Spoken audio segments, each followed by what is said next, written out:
They tried to keep me down, but they couldn't. And by they, I mean my laptop having a low battery. Hello. Hello, hi. How's everyone doing? Hello. Oh, wow. What another great day to do a live stream, to hang out, to talk story, to ask questions, to get answers. That's the goal for today. Hello, everyone. How are you doing? Hell Jumper reporting in. Love to see it. Frey, legend. Love it. Frey, long time no see. I don't know if you were able to make it to the live stream the other day, but glad to see you here. Adi Green, hello. J Sam, hello. Pilot Alex, yo. How's everyone doing? How is everyone doing? Let me get my screen set up over here.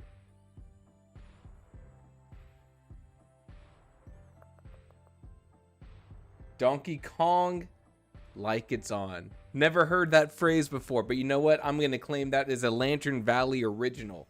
Mina, hello. It's a good night or good morning since it's 17 over there. That is quite early. Wasn't in the other live stream, sadly. My homegirl had to report back to her headquarters, me, about all her troubles. Some dude. You know, they don't think it be like that, but it do. It really do. I'm glad the headquarters was available for, what'd you call her? Homegirl. Is this still cool? Do people still do this kind of thing? Shaka?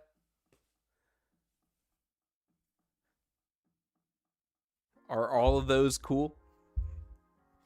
You know what? I used to be with it until they changed what it was. It'll happen to you one day. It'll happen to you. All right, yesterday.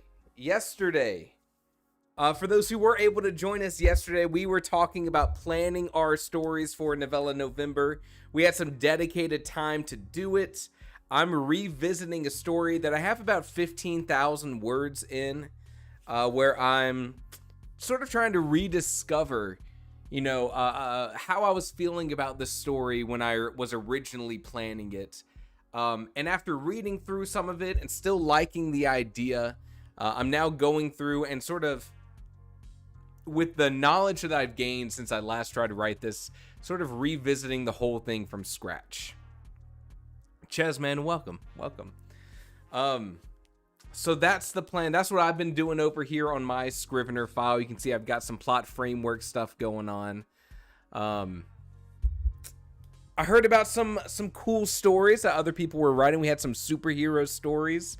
We had people writing stories that they've been working on for years, and this November hopefully is the chance to make some great progress. War Bagel, hello. And War Bagel's girlfriend, hello.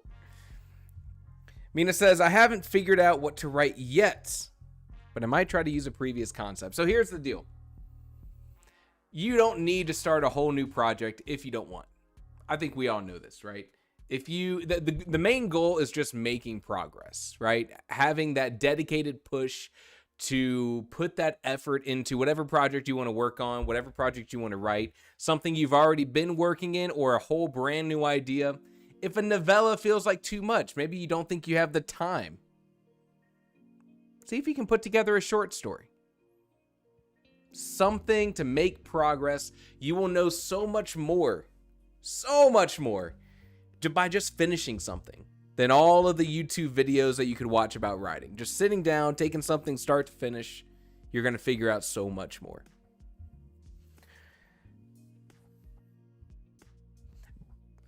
Brosra. Whew. You guys be testing me with some of these usernames. Brosra, hello. Bruh. Bring the Shaka back. Hello. I played my story in full earlier this month, so I'm just here to hang out. I love that. Bruh, what's your target? What's your goal? Are you shooting for a specific word count? Is this a novella? Is this going to be a longer work? Let me know. Combine all the previous concepts together. You know what? I have recently, I went on a big trip to Europe a couple weeks ago, and one of the books I brought with me, this is, speaking of combining every single concept you can into a single story, I read this book. It's called Heroes Die. And I think I got about 50% of the way through before I just got distracted by other things. But this was a story where I had the most I've ever felt of reading a book and feeling like the author was like, here's a long laundry list of cool things. I'm going to shove every cool concept for a story that I can into one experience. It was science fiction and fantasy. It was Hollywood drama and a caste system squashed together with a political rebellion, a political uprising, a crazy magic system. And I'll just tell you on the single premise, and then Chessman, I see your comment. Heroes Die takes place on Earth, where we have actors who play characters not on TV, but it is distributed out on TV. The characters they play are when they get their consciousness transported to another planet, where it's a fantasy vibe with magic and swords and medieval and all this stuff. And they live out experiences and adventures that get broadcast back to Earth.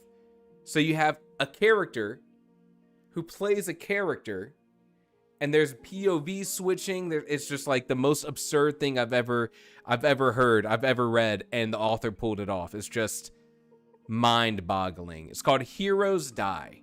Definitely check it out. Very interesting, a lot of fun. Very action-oriented, very violent, if that's your vibe. And also a really great sense of POV. It's a great thing to study with it. Ches says, what's the line between short story, novella, and novel? And here's the thing. The line between short story, novella, and novel. Let's even talk about why they exist. Because what does it matter if you write a novella that comes out to be 40,000 words, or a novel that turns out to be 60,000 words? What if you write something that's 50,000 words? What if you write something that's 100,000 words? These terms, specifically novella and novel, mostly exist in terms of preparing the reader and communicating between the author and the reader what they're about to experience. So a novella tends to just be a shorter experience than a novel. The actual word count for what will constitute as a novella versus novel, you'll see different sources. Some people will say 70,000 is like the threshold. Anything underneath that might be a novella. Anything above that would be a novel. I've seen other graphs online that put it at different sort of nearby levels. But the reality is, short story is a very different thing. Novella and novel, you're kind of just talking about how much the reader is about to commit when it comes to reading your book. I would say it's mostly pointless. You can write a 50,000 word story and call it a novel. No one's really going to be too upset. Chessman, I'm aiming for 50K, so probably a novella, if you want it to be. You could call that a novel. I wouldn't bat an eye. Maybe some readers might. They'd say, you know, I was expecting more, or even better, I was hoping for more. I wanted more because the story was so good. But honestly, it's kind of a blurry thing. But we try to have some sort of category, some defined line, which I've seen between 60, 70,000, just so that we can talk about it more clearly. So yeah, I think 50,000 is a great target. It's more of a vibes thing. I think so, in my opinion. Like, for example, the book that I wrote last November, before last November. This is the first book I put out. It's called Starlight Farm's Kennel for Talking Dogs, Cozy Fantasy Story. Is like 54,000 words, which, hey, that's like 30,000 words short of the traditional novel standard length, which is going to vary by genre, but we typically say like 80,000 words is like the novel. And yet, you pick it up, feels like a book. It's 300 pages. I mean, it's not 350, it's 300 pages, but it reads like a book. It feels like a book. I called it a novella when I was writing it because it felt shorter. But then as I was putting it out, I was like, this just feels like a book. Why would I not just call this a novel? Also, all the information about how long a book is out there. You buy it on the Kindle, you see the page count. It must have big text. It doesn't have huge text, but I was a little gratuitous on the margins. You make do. All right. Yeah, I would say for the most part. Now, I will walk one thing back, Chessman. I walk one thing back. There is a very different landscape in terms of marketing and demand around a novella versus a novel. So if you ever wanted to take your story that you write at 50,000 words and take it to an agent and try to go the traditional publishing routes, that shorter word counts would probably be a harder sell than saying I have an 80,000 word story. That's the only thing I'll walk back. And I think that's just because we've realized that the standard novel has sort of settled on the 80,000 word kind of mark. People like that 350 page book that they're holding. And there also becomes, I don't know if you guys were ever like this. In college, I was on a really tight budget, but I really still wanted to read. And sometimes I would walk into the bookstore and I'd go down like the bargain bin aisle, the things that were all discounted. And I might find two books I was kind of interested in that were the same price, and I would always choose the bigger one because in my head, that was a better value. So, there's that. Maybe I'm the weird one, though.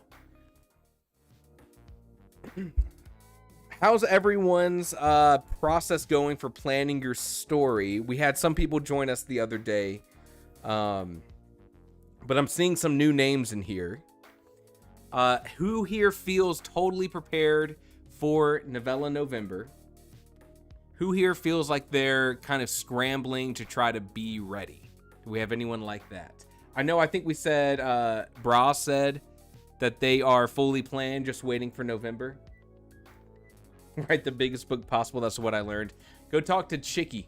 Chicky in the Discord can talk to you about writing the longest possible book and the issues with that. Lantern Valley 100% set for writing. I love to hear that. Pilot Alex, are you joining us? You joining us in Novella November for some dedicated writing time? Mina says, what's up with the novel lengths? I would rather read a series with 13 volumes of 50,000 words. And there's people doing that. The big one right now, the huge marketable one, is the Murderbot Diaries, is maybe what they're called, which is a series of novellas, and it's been really successful. I just think most people, if I'm trying to generalize, are still in the novel mindset. You're paying a certain amount of money for a certain experience, and that's that. And novellas don't tend to be that much cheaper in like a physical copy than an actual novel. Been saving my efforts for the streams. Trying to figure out what story I'm going to work on. Love that. Love that. I'm so ready, Bra says. I've been thinking about this since 2024. Newbie writer, so probably isn't going to be as long as some of you guys. That doesn't even matter. Doesn't even matter. What does matter is you're creating something out of nothing. Think about this. If you never write this story, which is why I'm so excited you are, that story would never exist in the human lexicon. No one else is going to tell that story like you do. Whether you sit down and you write 50,000 words, that would be mind-boggling. That would be great. It would be amazing. If you write 40,000 words, it's not like you failed anything. You wrote 40,000 words, you know? Whatever you do, however much effort you put in, you're creating something that no one else could create. So any effort you bring to that process, that's a good move. Light novels, perfect for that. Exactly, Mina. I plan better with some body doubling. Love that War Bagel. That's one of the big takeaways here. Frey says, I'm also waiting for November to start. I have done more than enough planning. I just want to dive in. Frey, are you writing the same story you wrote last year? Or is this a new project? I would love to hear. Just man, considering I'm continuing another project, I've been ready. Anyhow, I don't plot on my planning, so my planning will go quickly. All right. It sounds like everyone's in a pretty good spot, so maybe this will be more of a hangout kind of thing. We started a little late, so I'll keep it short and we'll just run a quick housel, just because I've been kind of thinking about this all day.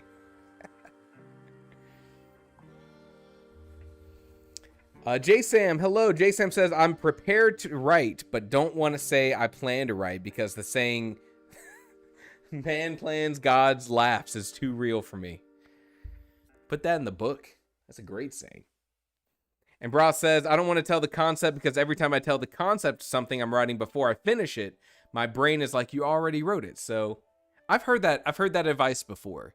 Don't tell people that you're writing a book because your brain, this is the advice I've heard, right? Because your brain is like, oh, you got that satisfaction from talking about your book and sharing it with people. And like that kind of fulfills you in some way versus when that book actually comes out. I've heard of that before. I don't know if I would say that is like necessary advice, but I would say if you are already struggling to find the time, dedication, and motivation, then maybe that would be good. Frey says, yeah, busted. Same thing as last year. It's not bad. It's not bad. I also have another project I can switch when the first project is getting me frustrated. Any progress is good progress. I love it.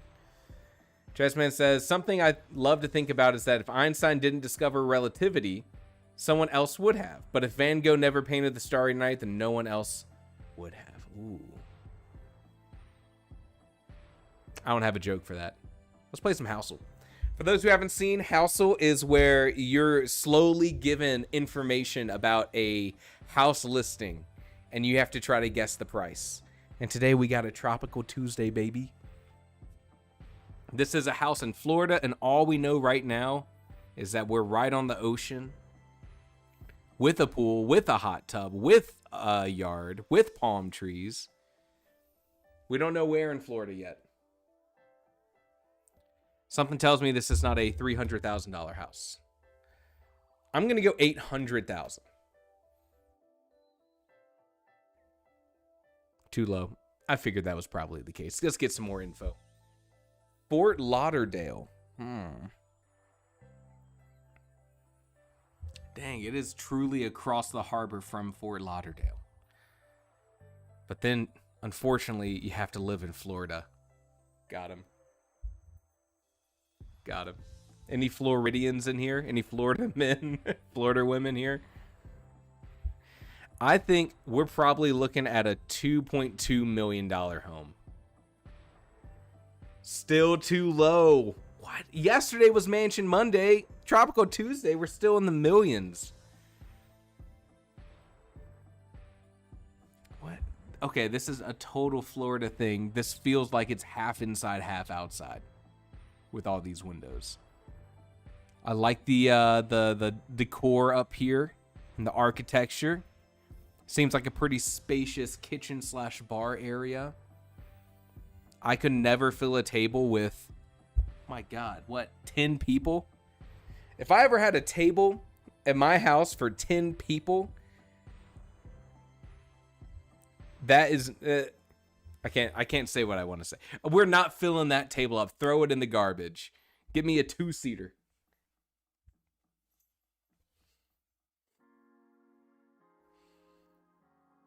$30.5 potatoes. I think we're looking at a 3-3. Still too low?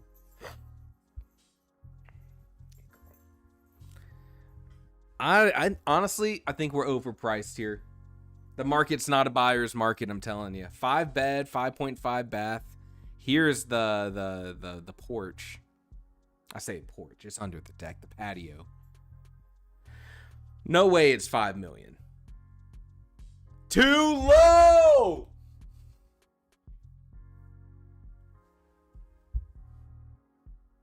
Brother.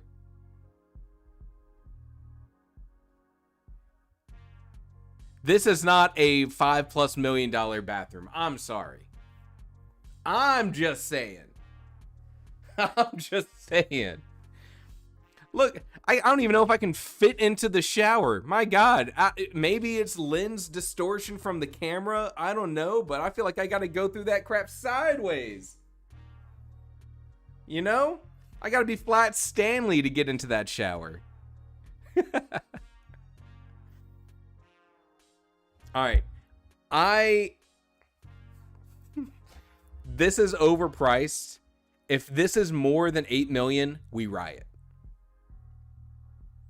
Oh my God. Who's getting scammed out here from this McMansion? That's crazy. More than $8 million and a 2-car garage. Wow, this really gives me a lot of good intel to go off of. We riot. We riot at dawn. That's absurd, dude. If this is more than 10 million, we end the stream. It was 8.8. Okay. All right. We were just outside of the range. There's like a 10% margin for error when you're guessing the price. Okay, let's look at this. Let's look at this.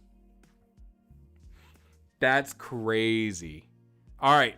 Help me understand. Validate me in chat. Would you pay let's say you had a spare 8.8 million. Are you spending it on this house? Or are you taking your money elsewhere? I mean, that's pretty cool. There's the ocean right there. Dad gum. That's what I'm saying. Dad gum. Look, we all know it's pretty. We all know it's pretty.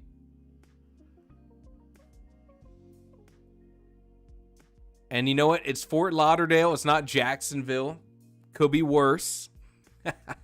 Got him. Oh, Florida. Okay. This is our 2-car garage. I'm assuming the pathway in. Okay. I'm coming inside. Okay, I'm visualizing it. Oh, hello. Welcome to my crib. My name's Carson Long. I mean, this is cool. I like this. I'm a fan. Here's the thing. What can $8 million get you literally anywhere else besides Florida?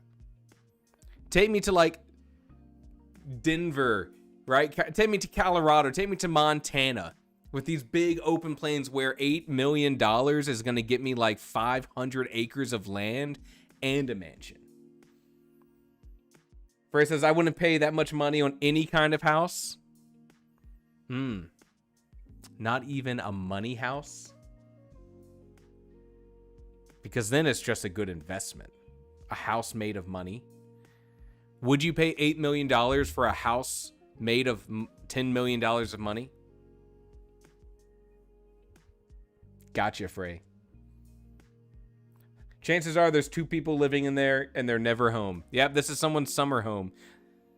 For sure. Okay, see, give me this picture and I'm like, wow, that's beautiful. I love that. Look at how wide open it is. Some of these other pictures, this is just a grandparent's home.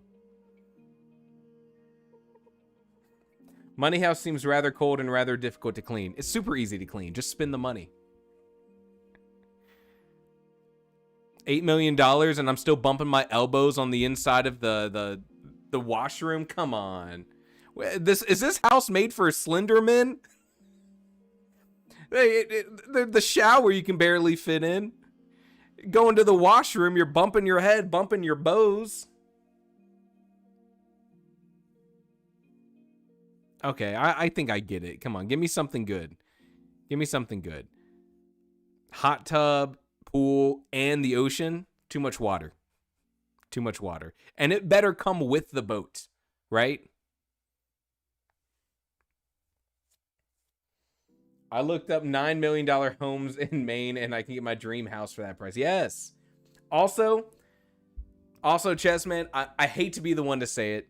If $9 million gets you your dream home, you're going to be a lot happier just like lowering your dream standards. That's what I did.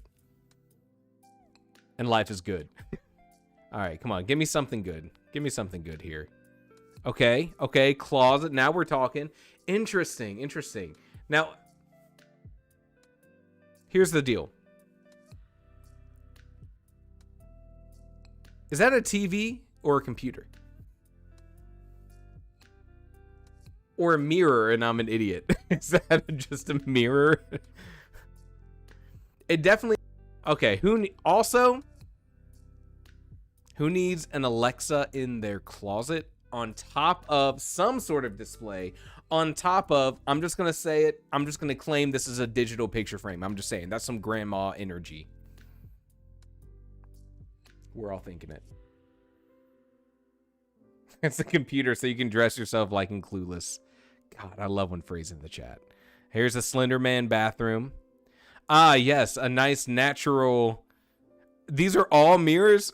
Oh, I feel like I'm in a mirror house. Is this a mirror or is this just a window? There's no way to tell.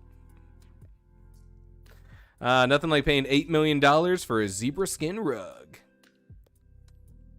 All right, let's wrap this up. A somewhat normal bathroom. Also, $8 million.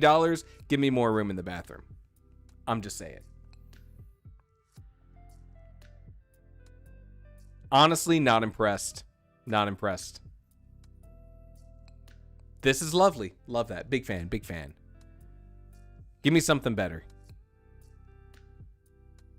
Bumping elbows in the laundry room for $8 million.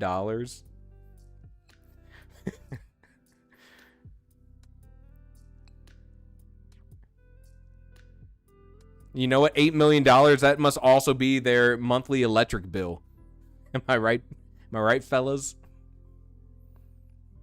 All right. We're done here. Not impressed. Not impressed. Photoshopped. Get it out of here.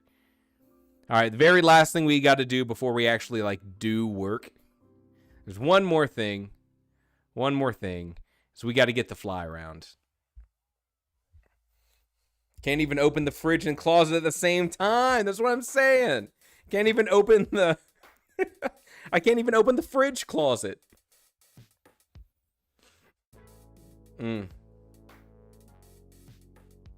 All right, look. All right, pause it. Okay, chill out. Tell me about this house. I would be pissed if I spent $8 million on a home and then across my ocean road outside of my home, there's like a way better house. For $8 million, I want people to be mad at me in my neighborhood. Look at this guy. This is a 17,000 square foot home.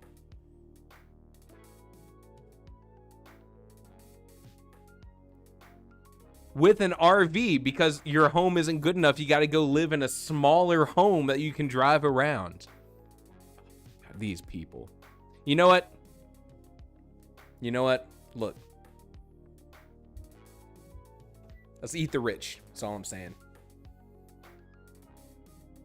Americans are tall. That's just a weird shower. No Americans are tall. Parentheses, I am American. All right. We had our fun. I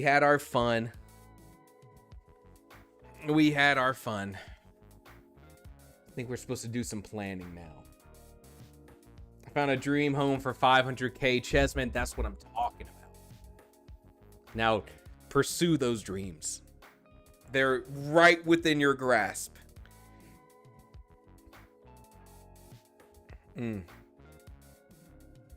Okay. So, let's talk about planning a story. Because I want some of your thoughts and ideas here. Especially for those who have already done their planning. I got a question for you. Let's go to the big shot here. The big shot. That's me. My question is, as someone who does not plan out their characters, I plan very little about my characters. What I would love to know is what elements of your story do you take into consideration when planning your characters? Because right now, I have a character and I know their main conflict, which is going to be being able to commit to an idea, being able to commit to their purpose, taking a big step and choosing that big decision. That's kind of the conflict they're going through. And I'm trying to position my plot in a way that reflects those same themes in sort of either a complementary or a reflection of those themes. You know, I'm kind of sort of aligning the plot and the conflict with the conflict that the character is facing internally. So my question is, for those who do plan your characters out, what are your methods of doing so? What are you thinking when you plan your characters out? Because I feel like characters, I mean, normally I'm just writing and being like, all right, I'm gonna let this character make decisions. I have like a rough idea, but I'm gonna let them sort of come to life on the page. But maybe I should open up and consider the idea of planning out more meticulous things about my character. J Sam says, I write out scenes, whether they're going into the story or not, to get to know my characters and how they would react in certain circumstances. I call that exploratory writing, which I think is a really good idea. The idea of like, okay, this is just me testing the waters. There is a incredibly awesome blog post that N.K. Jemisin did where they talk about their writing routine, where they'd say like, this author says like, okay, you know what? I'm going to write the first chapter like 50 times. Maybe that's an exaggeration, but I'll share this with you all. It's a great little read. Bra says, I think I've only seen 3 people in my whole world taller than 5'10". I thought you were going somewhere with planning a character there. But you're just talking. Got me. You got me. Lantern Valley says, character planner here. 1, a few key scenes that will emphasize each of their key purposes in the story. I emphasize who they are, and deciding which characters should take lots of page time, and more importantly, who definitely needs to not be in the story much. Those are good points. Those are really good points. Chessman says, I think of a name meaning, powers, relations, fatal flaw. Then the major characters, their ghost, lie, want, need, and truth. So, Chessman, would the ghost be like their history? Or like something that haunts them? Is that what the ghost would be?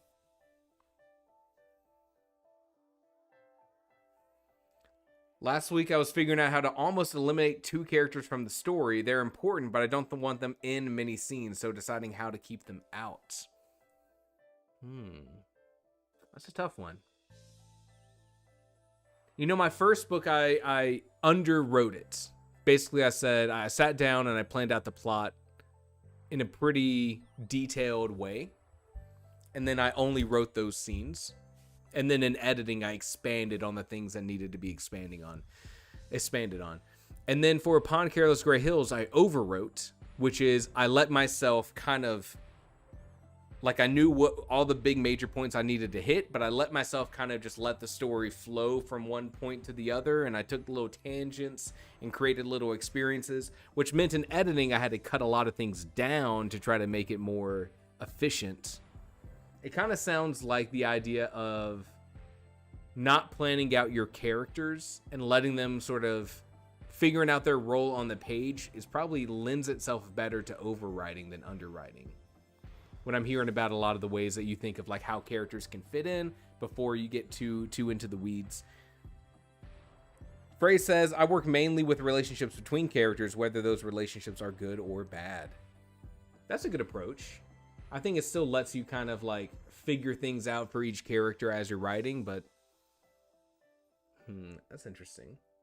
Chessman says the ghost is something in their past that affects the lie they believe. The lie then determines their want. Then their need is what they actually need, and the truth is the lesson that they learn.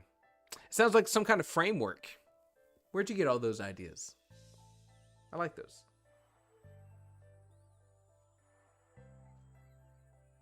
Mina says, I plan my characters more than anything else, and I always prioritize personality traits, the mask and the true nature, and dynamics along with what they want, need, etc. Physical traits is the last thing.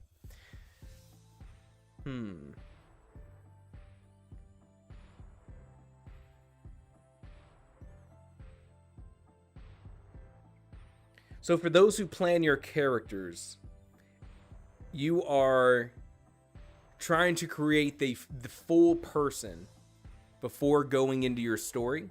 I mean, before you like are like truly focused on drafting, is probably what I should say. I feel like I would make so many changes. Lantern Valley, I do all this that way I don't have to write nearly as much. That's the overwriting underwriting thing I was just talking about. Bra says how the characters work. I kind of expand on their personalities, traits a bit. I'm far more of a pantser though, so I think I'm going to leave most of the characters' exploration to the writing itself. Curse that YouTube word count limit, am I right? Jessman, it was either Book Fox or Jed Hearn. Used to watch a million of their videos instead of actually writing. I'm a big Book Fox fan. Matthew's a cool guy. Or is it John? What's his name? Is it John Fox? That's why he's Book Fox. Mina says the aim is to have the characters drive the story forward instead of planning out a plot. Also, Dev, hello. I only plan the main characters. Everyone else I just let develop into what seems natural. Yep, you know, I think I'm hearing all of this. I see a lot of value in certain things, like I think it is valuable to sit down with your characters and say, okay, what is their main internal conflict, their ghost, their wound. I think there's a couple different names for them. And then what I'm trying to do now is align that with more of my story before I go into it, which is here. I'll show you real fast. For Starlight Farms, I'll open up my thing here. Where are you? Starlight Farms.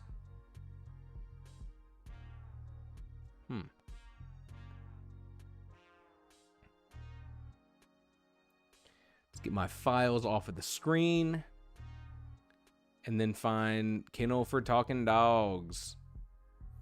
I always like being able to do this. I think this is cool. Let me show you my Scrivener project for Starlight Farms Kennel for Talking Dogs. So this is my finished book that I'm not doing anything new in it. If it opened up, hello. There it is. Yoink. And I can show you exactly how much I planned my characters. And I felt really good about how these characters came out on the page. It wasn't perfect. I still know I can do better, but I felt pretty good about it. So like when I was planning out my characters, I like to always give a picture for kind of like mentally who I cast as that character. And so that's it. This is all that I wrote out about the main character in Starlight Farms Kennel for Talking Dogs. And even some of this was like halfway through drafting, and I was like, I should make a note of that. And Marcus, I think I had even less. Nick Offerman, let's go. So you can see like my planning for my characters was like, also, I love the fact that I can plan out characters and have pictures of dogs. How sick is that? You should do the same thing. Have more pictures of dogs in your writing planning setup. The reason I'm showing this though is the characters came out really well in this story, and the actual planning that happened prior to actually putting words down on the page was minimal, to say the least. And for the minor characters, I just jotted down their names so I would remember it if I wanted to reference it later.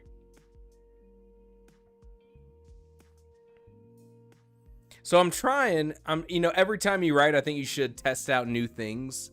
You should like try to hone your skill. And sometimes that means saying this thing worked for me, but like, I'm going to experiment a little bit. Maybe it'll even be less, of an easy process for me, but I'm going to learn a lot by doing it this other way too. So that's what I'm going for here. All right. We had a question over here. I have a question for you, Carson. How do you give each of your characters their own voice? That is a really good question. And one of the things I've taken most to heart in all of the writing study that I've done for this YouTube channel, because like, look, I love writing books and I always have, but sometimes it's hard to read a good writing book. Doing this YouTube channel helped me have a reason to read through a whole writing book and like learn things. So you can find my whole writing book breakdown series on YouTube where like I just give you all the good stuff. And of course you should go read that book yourself, but you know, one of those books, I'm trying to remember which one it was. I got a lot of value out of Dialogue by Robert McKee, and I got a lot of value here. I guess I'll talk about that one first. So how do you give each of your characters their own voice? Robert McKee has a concept that I've internalized, and it's one of these things that I feel like is one of the better writing lessons I've learned. Let's see if we can get some words up on the screen here, and I'll write it down for you. So Robert McKee says dialogue is composed of 3 layers, like an ogre or an onion. You have what's he call it? The said, the unsaid, and the unsayable.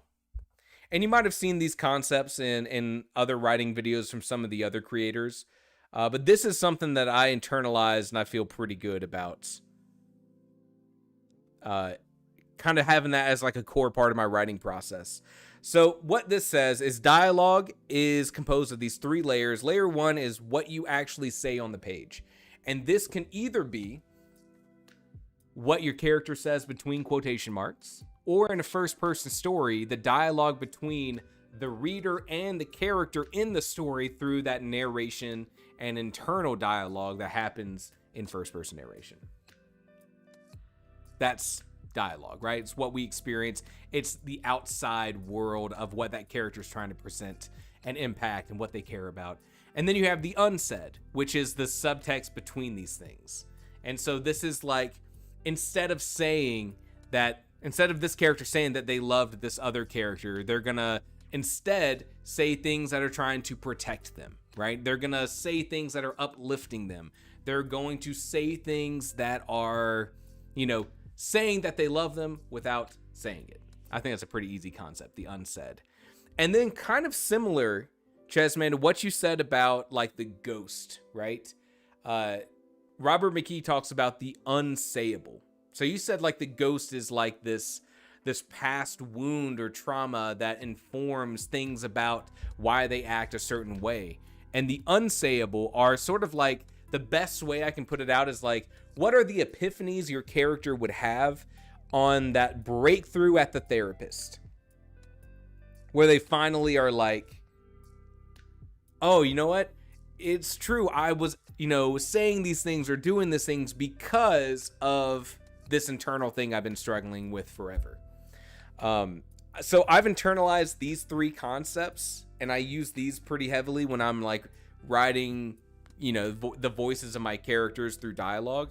But then also, I think more important than anything else, I draw a lot, and I think all of us writers do. I draw a lot from I know that certain characters are sort of an amalgamation of certain people that I know. And because that's the most easily accessible, realistic way I can pull information from and inject it into my stories, these characters tend to be, little bits and pieces of things I've experienced from different people all over the place, right?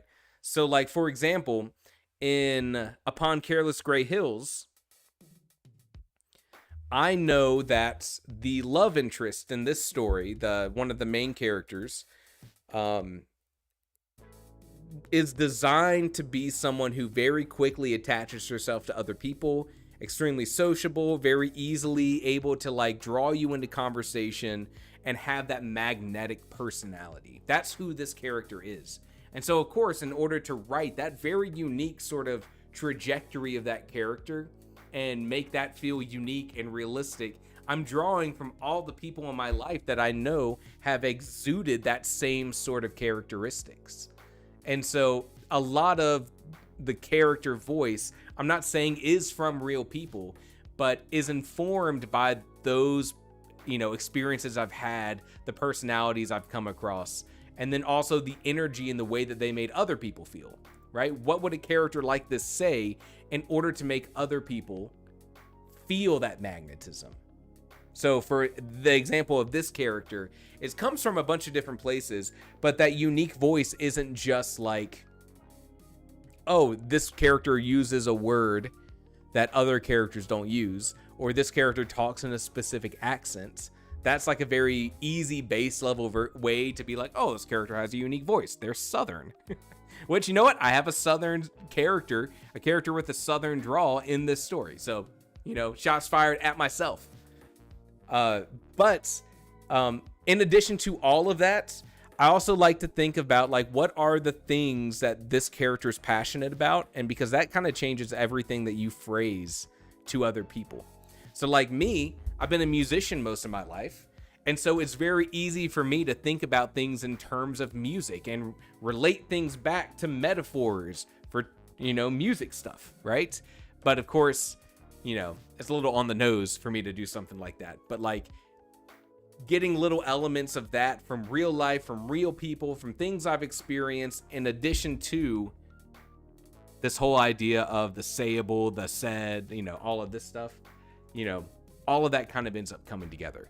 I also think one of the things that you need to think about when you're writing a character is not only, you know, how do I make this character feel unique? How do I make this character feel alive? But also, how do I make sure this character performs their role in the story successfully?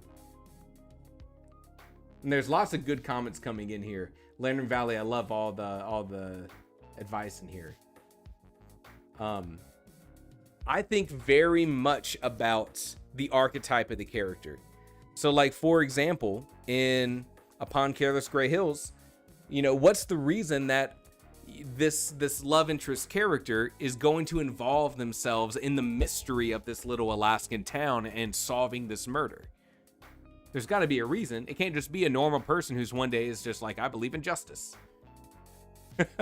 I mean, maybe it could, but it's not like that in my story.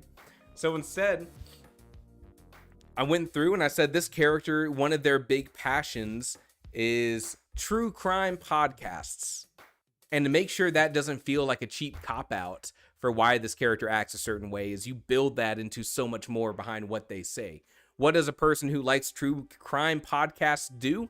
Well, maybe they ask questions. Maybe they've watched a lot of movies that have to do with solving crimes. Maybe they've done, you know, maybe they're invested in the idea that if someone does something wrong, they shouldn't get away with it.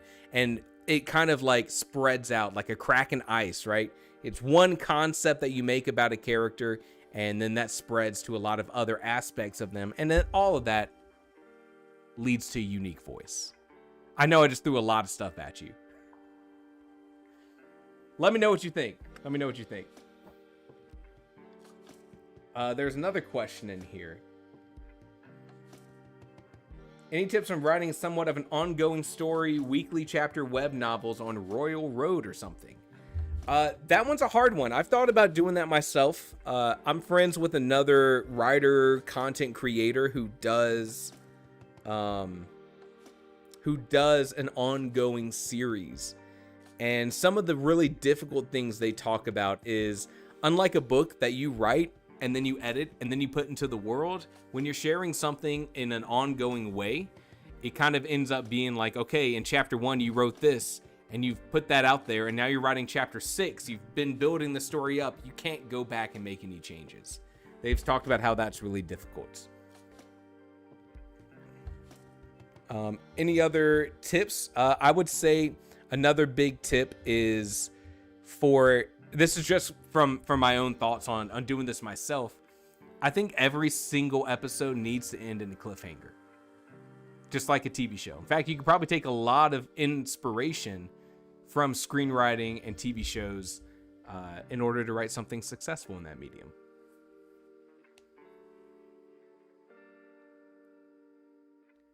All right, we had a nervous question. All right, War Bagel. I made a conscious effort to try and not interpret people's intentions behind their words. Do I need to break that habit to write good dialogue? It depends on, let me ask you this. You're talking about when you talk to other people in real life, assuming their intention behind their words in real life. Is that right? Because if that's what you're talking about, then you got to realize that when you're writing, you're the DM, right? You're the dungeon master. You are the director of the play. You already know what should be happening at the end.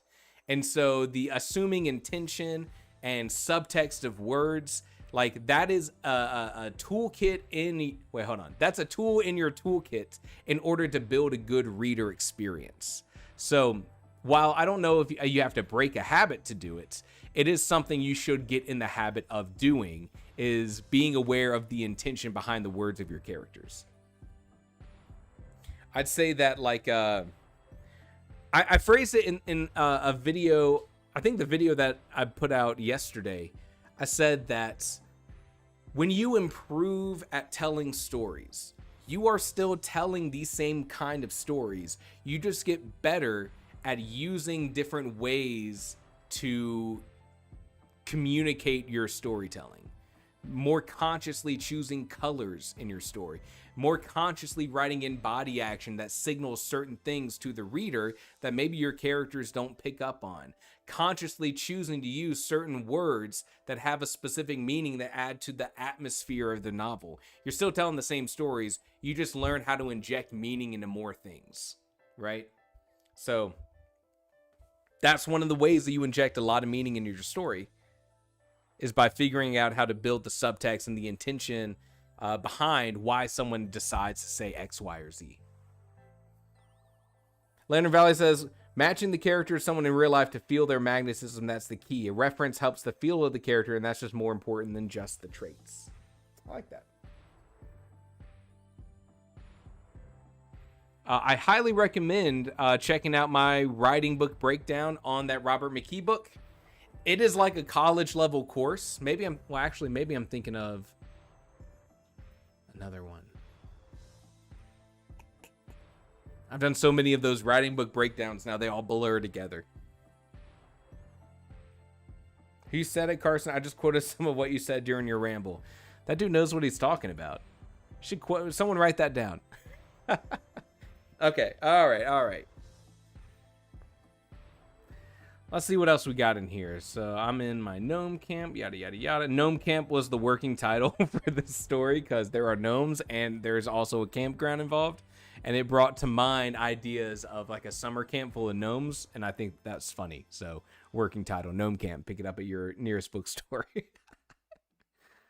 All right. So I think if I was to start writing this story today, I would probably take what I have jammed into this plot framework right now and just run with it. And then by the time I get over here into Act 2 or whatever, I kind of am figuring out the pacing, what needs to happen next. But instead of doing that, which is how I would want to continue on, I'm going to try to expand this plot framework to include the whole thing. And I feel like that's really hard for me. So again, I highly recommend you do this. I think I've said highly recommend a bunch. Experiment. See what works, what doesn't work for you, even if it means you make your life a little bit harder for a month. Because I do just want to start writing this, but I'm going to do better. Bra says, I learned 90% of the how-tos in writing by just writing a ton of wildly different short stories for this collection that I'm working on. Exactly what I was saying. You're going to learn more from finishing something than you're ever going to learn from a writing live stream or a writing YouTube video. Even if it's you writing and finishing a short story. Short stories are built for experimentation. Speaking of, we need to have another short story writing challenge in our Discord. I've just been so busy with this book. December, January. Let's plan on doing that. And if you haven't partaken in one of our super cool writing challenges, they're a ton of fun. All right. All right, here's the plan. I'm going to put some time up on the clock. Gotten way better since last time. I love that.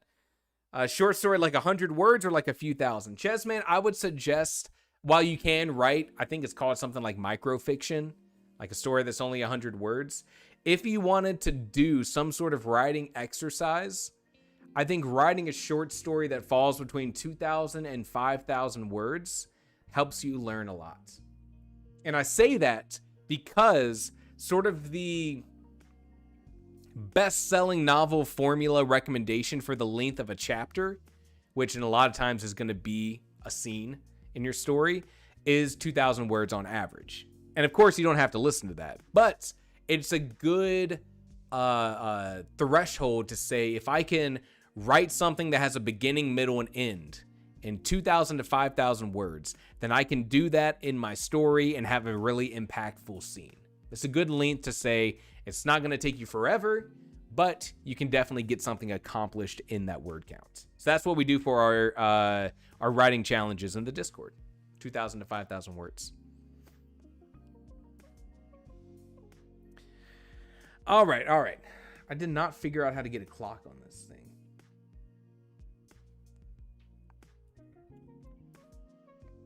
We got to go to the Google timer again. Brutal.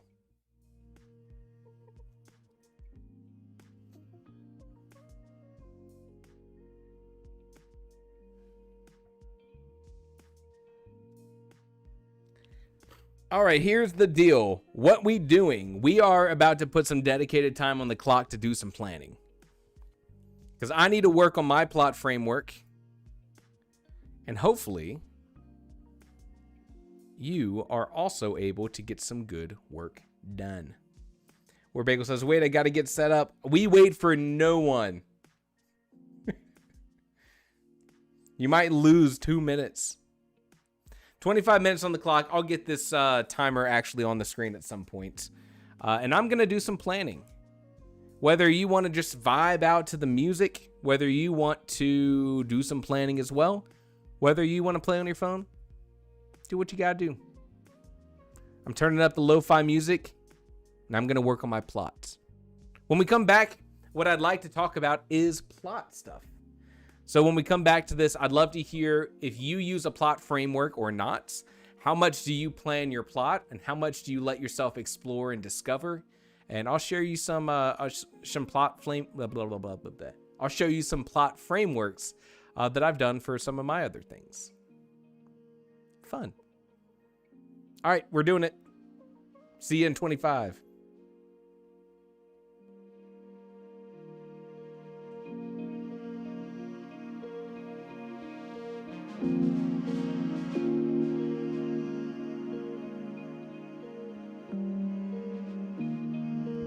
Mods ban Lantern Valley.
Terrible news, gang.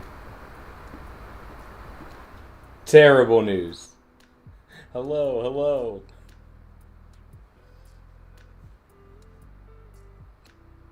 Devastating times over here.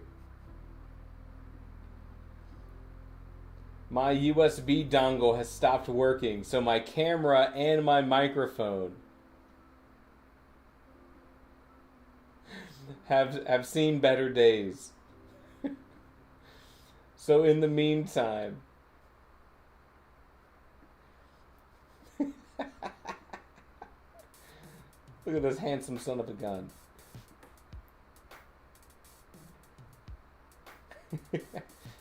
I switched it to my, instead of using my cool microphone, I've switched it to my laptop microphone.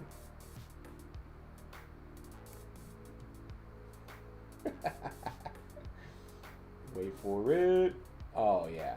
Oh yeah, that's the stuff.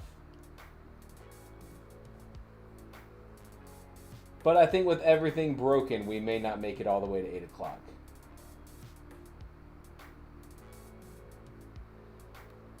Man makes plans, God laughs. Look, it's like nothing ever happened. It's like I'm doing the live stream from outside. Do you have a fan going on in the background? That is my laptop fan struggling to keep up. Isn't that crazy?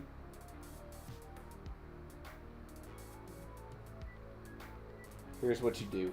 Here's what you do. Hold on. Yeah, we might have to call it a little bit early. But in the meantime, I'll throw on a noise gate.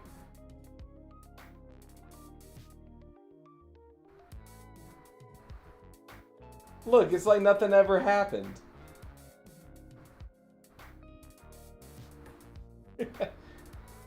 All right. Bad news, though. Bad news. Yeah. For what it's worth, I was able to make some good progress on my plot framework. Look at this. Even if I switch.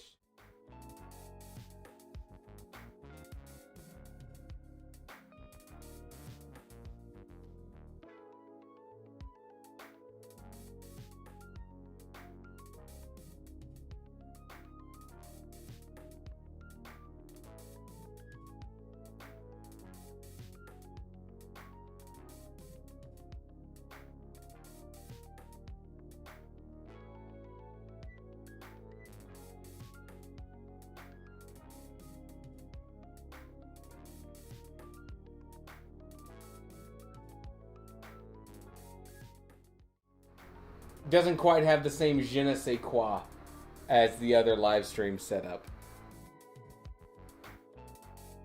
Hold on, I can make this work.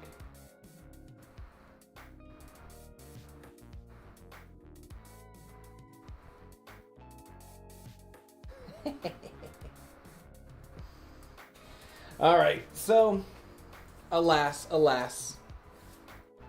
Also, I have a dog yelling at me for dinner. Extraordinary Willow, hello, welcome back. I think my game plan now is that I have this like rudimentary plot framework going on. Let me full screen this so we can see it. Which is how I like to get the big ideas down. But I think I'd like to do some brainstorming in this kind of plot framework, but then I like to also take what I have in here and distill it back into like a beat sheet. Timer's up. Look at that. Oh no, we gotta find the timer. Okay. So I think after I get all the details in here that I want to get, I think I'm going to go over, I don't know if I'm feeling like a Save the Cat style plot framework. I've heard of something called like the 50 chapter formula or something I might explore. 50 chapters sounds like a lot, but I think I'm going to try to distill this into an actual beat sheet of all the different chapters in order, what happens in them, things like that. Because right now, it's not quite there. Not quite there. I also haven't quite figured out how I'm going to get to the end, but I've started filling out some of the ideas that I know need to happen by the end of the story. So, instead of doing everything linearly, now I'm going through and I'm saying, okay, I know kind of, at least at this point in time, what I think the ending of the story should kind of be. It's really vague. It doesn't have a lot of form.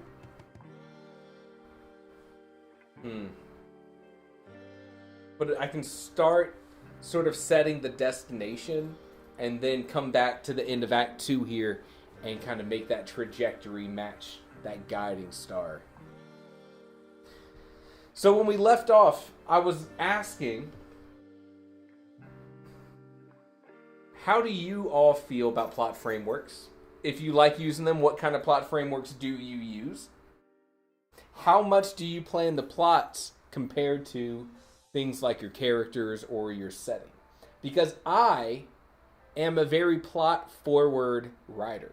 I definitely approach things mostly in terms of saying, here's how I want the story to play out, before I would then go and explore all the characters. And, of course, I'll have some ideas about the setting, but I'm a plot-forward kind of guy. Extraordinary Willow says, I'm also still working on the middle frame as well as the end part. Definitely some of the hardest parts, I think. Can you post some screenshots of this in the Discord? I can. Are you just looking for, like, this table?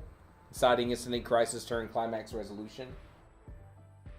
Oh, Lantern Valley, thank you. War Bagel says, I'm definitely much more plot focused. Extraordinary Willow says, I plan the important parts and then sort of thread the needle. Gaming Novelist also. So nice to see you here. Hello, welcome. I'm still looking at my other camera when I talk. Force a habit, I gotta get back in Zoom mode. Gaming Novelist says, it plots the big stuff, prance around the smaller stuff. Bra says, I try to use plot frameworks, but I always find them too limiting. I guess I use the 3-act structure, but that's literally beginning, middle, and end. Yes.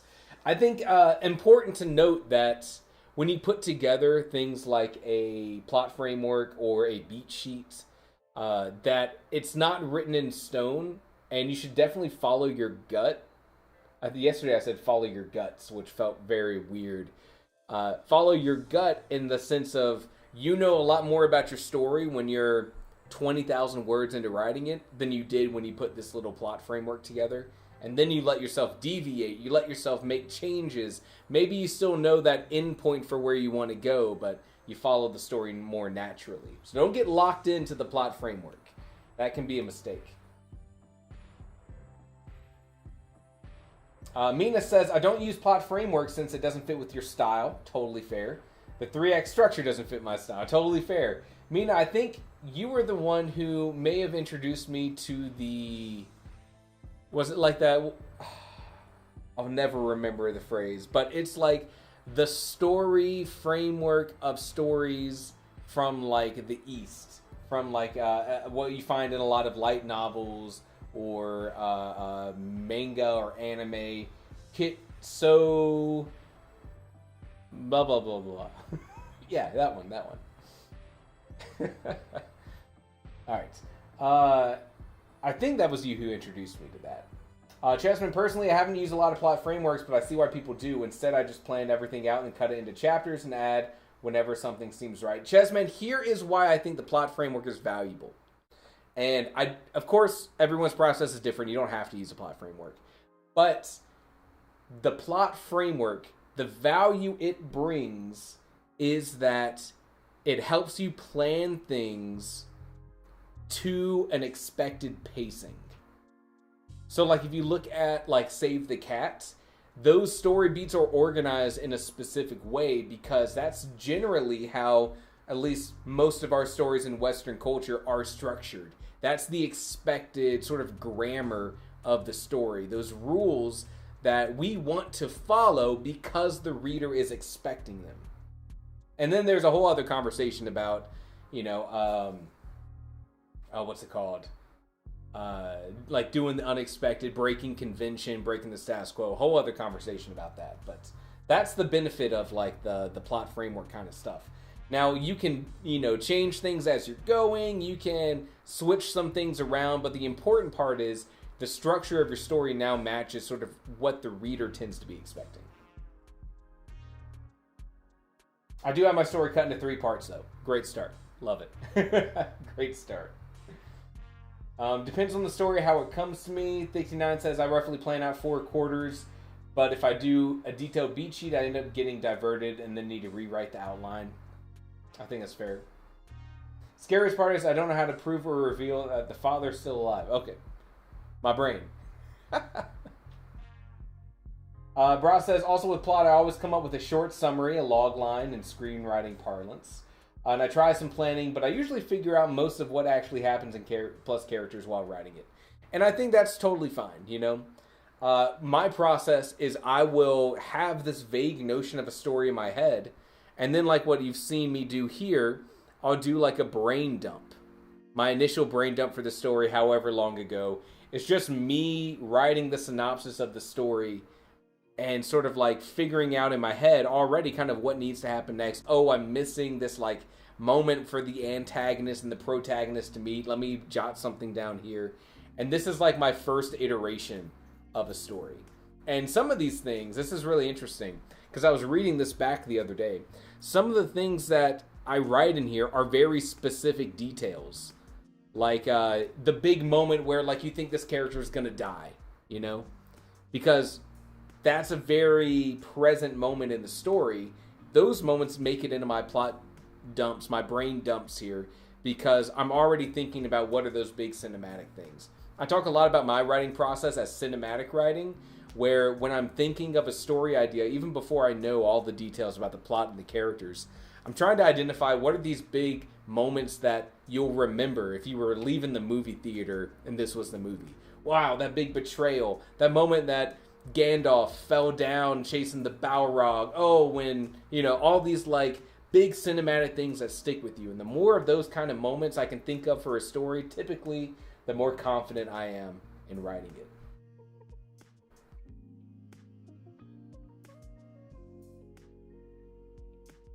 Kisho Tenketsu. Kisho Tenketsu. Boom. Pronunciation, flawless. Plot framework is sort of like a blueprint for building a house. You can freestyle building a house, but framework helps get some measurements and helps sharpen the finer details. Man, if my builder was freestyling building my house, I'd be pissed. But I see what you're saying. See the benefit, definitely considering it for whenever I get to a second novel. Lantern Valley says, loosely plot full story ideas, loosely plot key scenes, specifically plot surrounding scenes, fully plot story, 5, fully plot all scenes. I like that. Kisho Tenketsu is what I use instead of the 3-act structure. It's present in every scene in the story as a whole. Love that. There were some questions about this, the way that I'm plotting out my framework. This is based off of the idea from Sean Coyne's story grid about story recursiveness, which is the idea of like when we are looking at a big story, we think like, okay, here's the inciting incident of the story. Here's like the climax of the story. And basically in the story grid, they say, okay, there's like 5 commandments of storytelling. And those 5 commandments are recursively in like the smaller and smaller parts of your story. So while your big story has an inciting incident, each major act should also have an inciting incident that raises the stakes. And each sequence of scenes should have an inciting incident that kicks things off. And even, they say, even in the scene itself, you should have that inciting incident and a crisis and a turn and a climax and a resolution. Which is something I like the idea of. So I did this with my last book, and I enjoyed the process of organizing things like this. So it's made it into this process. Though I did, in our sprint that we were just doing, I did notice that I feel like I have some of this wrong. So I'm restructuring things because I was getting down here to Act 2, and I was like, man, a lot of this information still feels like it's fairly close to the beginning of the story, when in reality, Part 2 of Act 2 might be something closer to like 50% of the way through a story, or something like that. So I'm shuffling some things around so I can get all the information that I want in there. And then that made me think maybe a beat sheet is what I need to be working on soon. Plot each key scene like it's a story. I think they can be beneficial to write big scenes of your story in like an exploratory way before you commit to writing the whole thing. Like the idea that like, oh, I want to write this big fantasy epic. I have this idea for this world and these characters, and it's going to culminate in like this moment where we've brought the magic ring to this big volcano, but like it's gonna lead to all this betrayal and climax and all this stuff. Maybe start by experimenting and writing that big scene and see how you feel about it before you then commit to writing the Fellowship of the Ring, the Two Towers, and Return of the King. There's something there. I've done short stories for books that I wanted to write before I've started actually writing them, but it's all been like backstory stuff. So I haven't played around with that idea yet. Lantern Valley says, yes, write each awesome thing first, then you have it down. You can always rewrite it later. That's an option. I like it. I think it's a good idea. I'm a fan of the non-linear writing. I'll look offline. I'll look at some plot frameworks that seem interesting to me. I feel like I remember reading something about this 50 chapter book outline or something and kind of liking it, but I can't remember the details right now. So maybe I'll look at it again and feel like it's not right for this book. Maybe I'll end up with Save the Cat. Maybe I'll end up with something else. But I feel like next is beat sheets. War Bagel says, I always have trouble with the resolution of the story. I think that makes a lot of sense. Because I think when you're looking at your story here, you're operating on the information you have. When you're actually writing, you may get to Act 2 and be like, oh, I know exactly how this is going to end. That's what happened in my first book, Starlight Farms. I was like, I did not have the exact ending that I needed, but I started writing scenes halfway through the book that I knew needed to come back in the ending. So the further I wrote, the more defined that, blurry image of the ending of the novel, more defined it got. J. Sam says, I'm having fun discovering the story as I go. I love that. I don't have the end yet, but I came to the realization about two of the characters the other day, and I said, oh man. I said, oh man. Are there distinct plot frameworks with titles for scenes, like Save the Cat and stuff, but on a scene level? Whew, that would be a lot of information. That's a tough one. Not that I'm familiar with. I don't know if someone's done that yet, but you know what? You could be the one to introduce that to the world. That'd be pretty sick. I've thought about the idea of like putting together an even more granular kind of beat sheet, but it's so hard because the more you zoom in on a story, the more unique they become, and the more you look at that 10,000 foot overview of stories, the more you can generalize and put things into like a Save the Cat or a, Dan Harmon story circle or something. Most frameworks are like fractals. Well said. Well said. All right. I'm going to go ahead and wrap this up since my camera's not even working. Kenneth says, how do you create that table? If you're in Scrivener, a little Scrivener pro tip here for you. You go in, at the very top of the screen, you click Insert and Table, and that brings in a little table tool that you can use to add more rows, add more columns, merge things, align things. You can select all your cells and give them a border. You can merge them, you can give them background colors. It's not the most intuitive thing. I don't. I think Google Docs has a table feature. Um, you'll have to look it up yourself for the Google Docs version, though. A new nonfiction book on writing, the 10,000 scene types. Whew. That's a lot. All right, let's wrap this up. I had a good time hanging out, though, even though all of my camera and stuff broke. Just be glad that I'm not over here typing while talking to you guys. I'm sure the microphone would not like that. Yeah, I don't know what happened, but I'll get that figured out for the next one. And also figure out how to get our countdown timer on the screen. That would be good. So Google timers aren't yelling at us all the time. Kenneth says, good to be here even if it's late. I love that energy. I love that energy. Unfortunately, I'm not doing the 2 different time slots nearly as a major way as I did last year. Last year I did an earlier time slot for writing and planning. Can you hear my dog? Earlier time slots for writing and planning for our UK friends. I just couldn't swing it this year. Bra says, it feels good to hang out with you guys before I start on my thing. That's right. This is the thing. It's like, it's kind of shocking, and I hope you get to experience this in November. You make a lot more progress when you have this sort of accountability thing, you know? And Lantern Valley says, get your stuff fixed before November starts. Hey, I hope so. This is the first time this has happened. Here's the crazy thing is, like, my microphone has power going to it. You can't see it, but I promise you it is. But, yeah, it's not working. It's not being... I think it's just, like, Streamlabs needs to be refreshed, but alas. I'll get a better USB dongle. If my wife lets me. She's watching the live stream, so that's for her. All right, I'm going to go feed the dogs. I had a great time hanging out and talking story with you guys.